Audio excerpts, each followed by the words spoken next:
जय हिंद दोस्तों। तो स्वागत है आप सभी को अपने चैनल नॉलेज रूट्स में। तो जैसा है कि हमने पिछले वीडियो में पॉलिटिकल साइंस के चैप्टर और 4 और 5 को कवर किया था। तो चैप्टर 4 और 5 का प्रैक्टिस करने के बाद हमारा पॉलिटिकल साइंस का प्रैक्टिस खत्म हो गया था और बाकी आज सोशल साइंस में सिर्फ हमारा इकोनॉमिक्स का चैप्टर मतलब इकोनॉमिक्स का जितने भी चैप्टर है वो बाकी रह गया। बाकी सारे हम लोग पिछले वीडियो में कंप्लीट कर चुके हैं। इतिहास का भी प्लेलिस्ट पूरा कंप्लीट हो चुका है, ज्योग्राफी का भी और पॉलिटिकल साइंस का भी कंप्लीट हो चुका है। अब बाकी है हमारा अर्थव्यवस्था यानी कि इकोनॉमिक्स। तो इकोनॉमिक्स के पहले चैप्टर यानी अर्थव्यवस्था एवं इसके विकास के इतिहास पर आज हम लोग चर्चा करेंगे और बाकी इसी तरह से कर करके इसके सारे चैप्टर का प्रैक्टिस हम लोग करेंगे। तो चलिए अपने क्वेश्चन की ओर चलते हैं और देखते हैं हमारा पहले चैप्टर से कितने क्वेश्चन पूछे गए और क्या क्या क्वेश्चन पूछे गए हैं।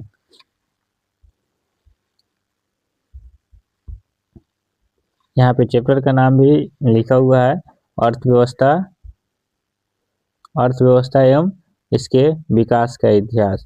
तो इसमें हमारा पहला क्वेश्चन है, भारत में सेवा क्षेत्र को समानतः कितने भागों में बांटा जा सकता है। तो भारत में सेवा क्षेत्र को समानतः कितने भागों में बांटा जा सकता है, तो 2 भागों में बांटा जा सकता है। नेक्स्ट क्वेश्चन हमारा है, किस क्षेत्र को द्वितीय क्षेत्र कहा जाता है। तो किस क्षेत्र को द्वितीय क्षेत्र कहा जाता है, तो उद्योग क्षेत्र को द्वितीय क्षेत्र कहा जाता है। क्वेश्चन नंबर 3 हमारा है, देश में कितने विशेष आर्थिक क्षेत्र विकसित है। तो देश में हमारे 7 विशेष आर्थिक क्षेत्र विकसित है। क्वेश्चन नंबर 4, भारत में नीति आयोग की स्थापना कब हुई। नीति आयोग की स्थापना कब हुई थी भारत में।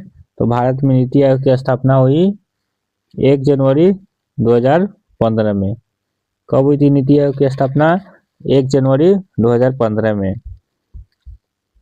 क्वेश्चन नंबर 5 पर है, निम्न में से कौन सा देश में मिश्रित अर्थव्यवस्था है।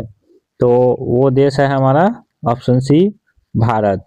मिश्रित अर्थव्यवस्था निम्न में से कौन सा देश में है, ऑप्शन सी, भारत में। क्वेश्चन नंबर 6, जिस देश की राष्ट्रीय आय प्रति व्यक्ति आय अधिक होती है वह देश कहलाता है। यानी कि जिस देश का राष्ट्रीय आय या प्रति व्यक्ति आय अधिक होता है वह देश क्या कहलाता है, तो वह देश कहलाता है ऑप्शन बी, विकसित देश। क्या कहलाएगा, ऑप्शन बी, विकसित। क्वेश्चन नंबर 7 है, कौन बीमारू राज्य है। यानी कि इनमें से कौन बीमारू राज्य है।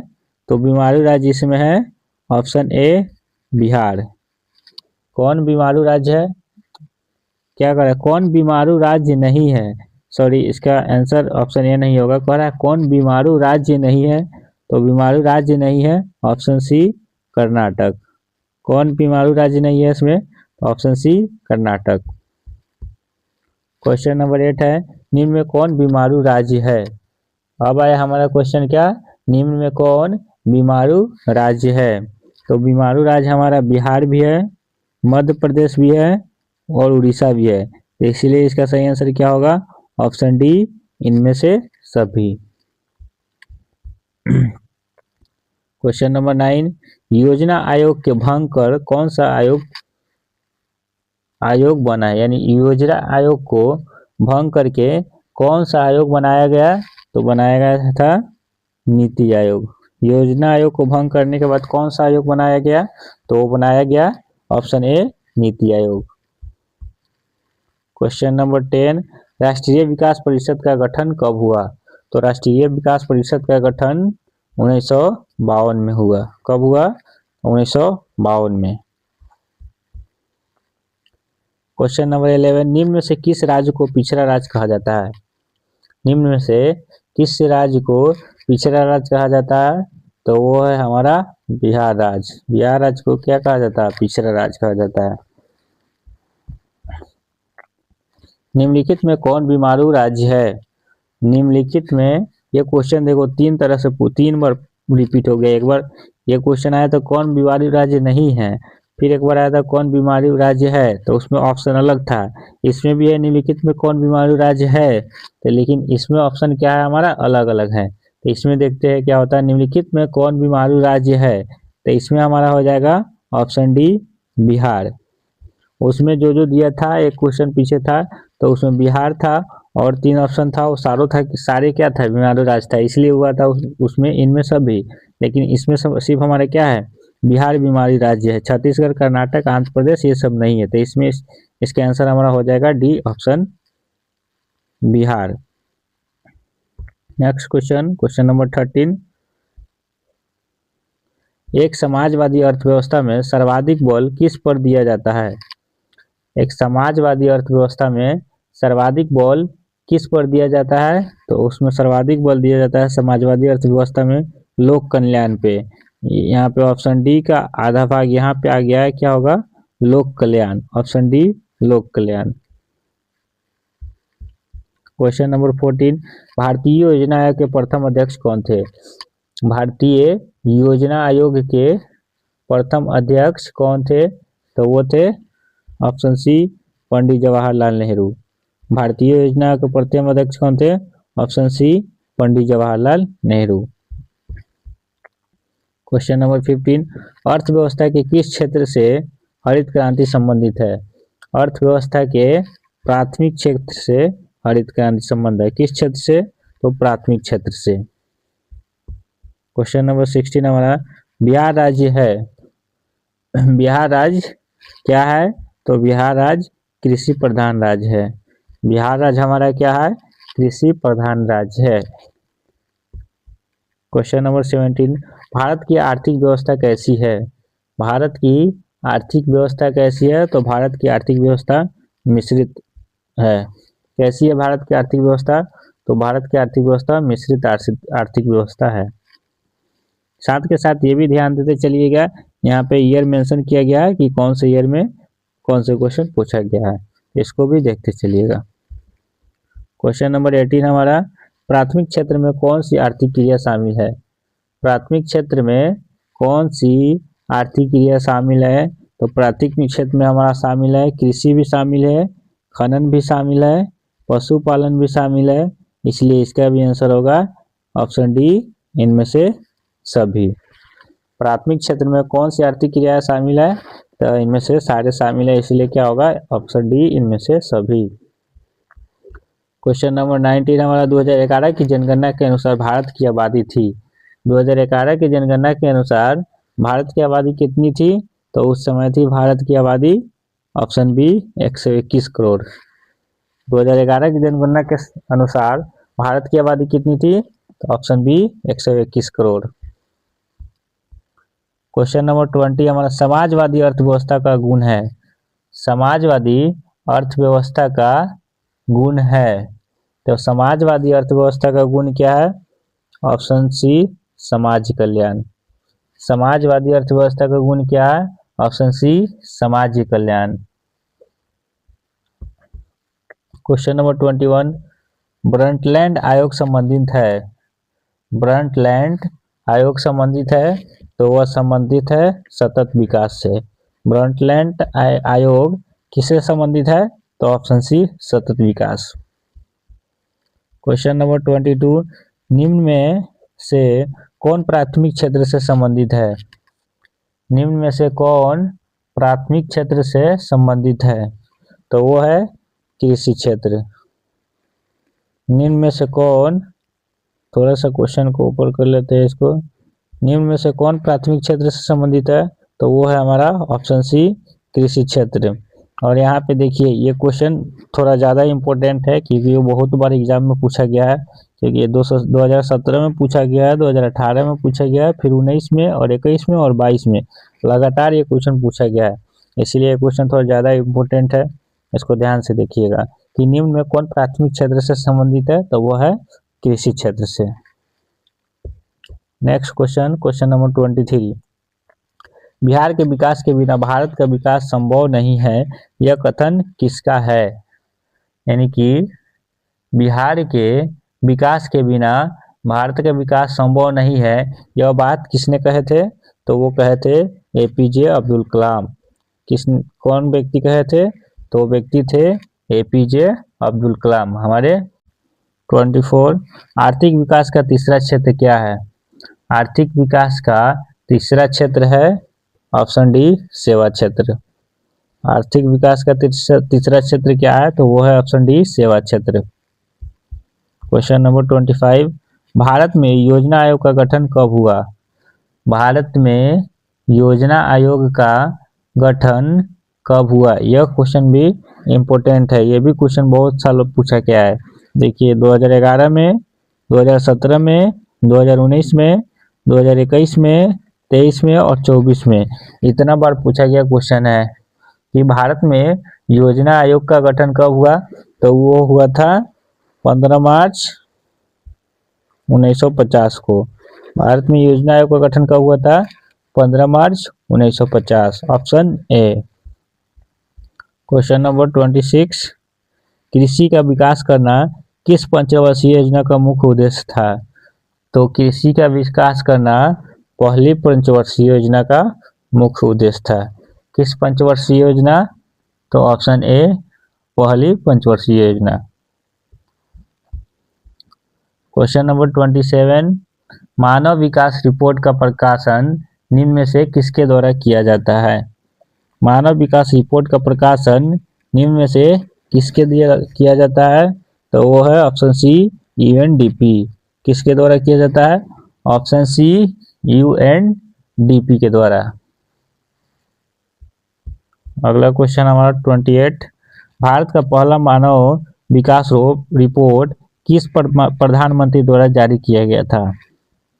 तो भारत का पहला मानव विकास रिपोर्ट किस प्रधानमंत्री के द्वारा जारी किया गया था?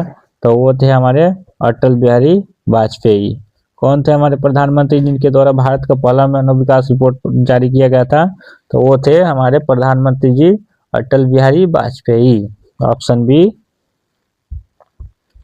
नेक्स्ट क्वेश्चन, क्वेश्चन नंबर 29, किस आयोग या कमेटी ने सतत पोषणीय विकास की अवधारणा प्रस्तुत की? किस आयोग या कमेटी, किस आयोग या कमेटी ने सतत पोषणीय विकास की अवधारणा प्रस्तुत की? तो वो थे ब्रुंटलैंड आयोग। कौन सा? ब्रंटलैंड आयोग। ब्रंटलैंड आयोग। किस आयोग ने पोषणीय विकास की अवधारणा प्रस्तुत की थी? तो ब्रंटलैंड आयोग। क्वेश्चन नंबर 30 हमारा, भारत की पहली मानव विकास रिपोर्ट कब जारी की गई? भारत की पहली मानव विकास रिपोर्ट कब जारी की गई? तो वो जारी की गई अप्रैल 2002 को। अप्रैल 2002 में कब जारी की गई थी? तो अप्रैल 2002, ऑप्शन सी। क्वेश्चन नंबर 31, गरीबी रेखा निर्धारण का कैलोरी मानदंड किसने दिया? गरीबी रेखा निर्धारण का कैलोरी नहीं, कैलोरी होगा, कैलोरी मापदंड। यहाँ पे थोड़ा सा इस टाइपिंग में एरर है, कैलोरी की जगह पे होगा कैलोरी। यहाँ पे हम लिख देते हैं, कैलोरी की जगह पे होना चाहिए कैलोरी,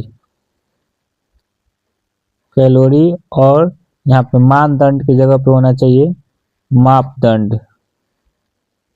यहाँ पे होगा मापदंड, यानी गरीबी रेखा निर्धारण का कैलोरी मापदंड किसने दिया? तो वो दिया था ऑप्शन बी, योजना आयोग। किसने दिया? तो ऑप्शन बी, योजना आयोग। क्वेश्चन नंबर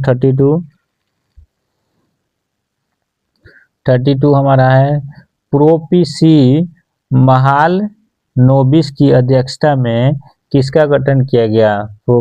यानी प्रोपीसी महाल नोबिस की अध्यक्षता में किसका गठन किया गया?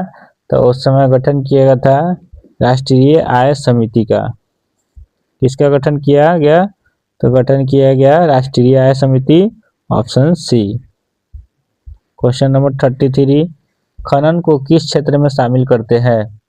खनन को किस क्षेत्र में शामिल किया जाता है? तो खनन को कृषि क्षेत्र में शामिल किया जाता है। किस क्षेत्र में? कृषि क्षेत्र में।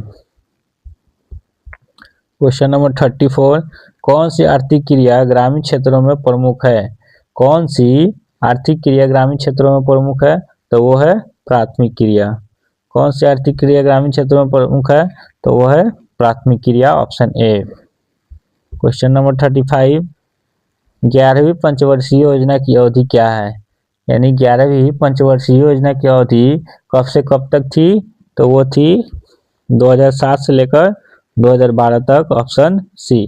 कब से कब तक? 2007 से 2012 तक, ऑप्शन सी।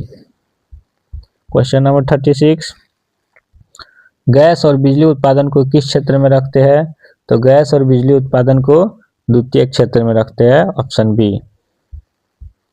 क्वेश्चन नंबर 27, आर्थिक विकास की जिस प्रक्रिया से समाज के सभी वर्गों का जीवन ऊंचा कहलाती है वो क्या है? तो आर्थिक विकास की जिस प्रक्रिया से समाज के सभी वर्गों का जीवन स्तर ऊंचा कहलाती है वो है समावेशी विकास। क्या है? ऑप्शन बी, समावेशी विकास। क्वेश्चन नंबर 38, भारत की पहली मानव विकास रिपोर्ट किसने तैयार की? भारत की पहली मानव विकास रिपोर्ट किसने तैयार की? तो वो तैयार किया योजना आयोग, ऑप्शन ए, योजना आयोग। किसने तैयार की? ऑप्शन ए, योजना आयोग। ये परिषद जो लिखा हुआ है ये ऑप्शन बी का है, इससे इधर आ गया, टाइपिंग में थोड़ा सा एरर की वजह से इसके लिए परेशान मत होइएगा लोग। भारत की पहली मानव विकास रिपोर्ट किसने तैयार की? तो वो की योजना आयोग, ऑप्शन ए। नेक्स्ट क्वेश्चन हमारा आप लोग को कमेंट में आंसर देना है। आइए आप लोग को होमवर्क के रूप में दिया जाएगा कि अर्थव्यवस्था आजीविका अर्जन ... की है, यानी इसमें आंसर क्या होगा, यहाँ पे क्या आंसर आएगा वो आप लोग को कमेंट बॉक्स में कमेंट करना है। और क्वेश्चन नंबर 2, प्रथम पंचवर्षीय योजना ... ईस्वी से शुरू हुई, यानी कब किस ईस्वी से शुरू हुई, इसका आंसर आप लोगों को कमेंट बॉक्स में कमेंट करके बताना है। फिलहाल के लिए आज के सेशन में हमारा जितना क्वेश्चन था वो हम लोगों ने कंप्लीट कर लिया। तो इसी तरह से फिर मिलेंगे दूसरे वीडियो में चैप्टर 2 इकोनॉमिक्स के चैप्टर 2 के साथ। जब तक के लिए जय हिंद, थैंक यू एंड धन्यवाद। आप लोग इसी तरह से वीडियो को प्यार देते रहिए, कमेंट करिए, ज़्यादा से ज़्यादा लाइक शेयर करिए, चैनल को भी सब्सक्राइब कर लिए ताकि जो भी वीडियो आए सबसे पहले आप लोगों के पास पहुंचे। जय हिंद, थैंक यू।